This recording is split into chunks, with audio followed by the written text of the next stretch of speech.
Сочи. Все знают, что в России есть Москва, Санкт-Петербург и Сибирь.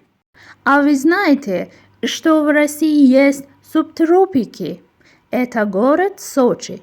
Сочи – это отдых и спорт, солнце и комфорт, туризм и Олимпиада. Там есть море, пляжи и пальмы. Но это не все. Еще там есть гостиницы и стадионы, горы и снег. Туристы и спортсмены очень любят там отдыхать. خب ترجمه سوچی. Все знают, что в России есть Москва, سانکت-پتربورگ و سیبیر. همه میدونن که روسیه شهرهای مسکو، سنت پترزبورگ و سیبری رو داره. А вы знаете, اما شما آیا میدونید что в России есть سوبتروپیکی که روسیه منطقه گرمسیری هم داره؟ Это город سوچی. اون شهر سوچی هست.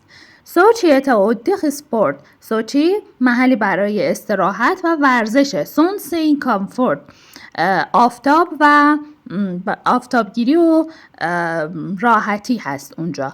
توریسم المپیادا. توریسم و المپیاد هست. تام است موری. اونجا دریا داره. پلاژی پالمی.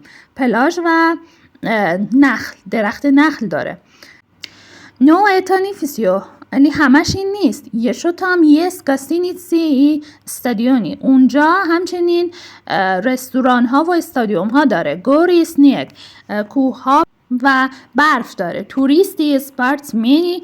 توریست ها و ورزشکارانی که اوچن لوبیات تام اتخاط. اونجا خیلی دوستان استراحت کنن.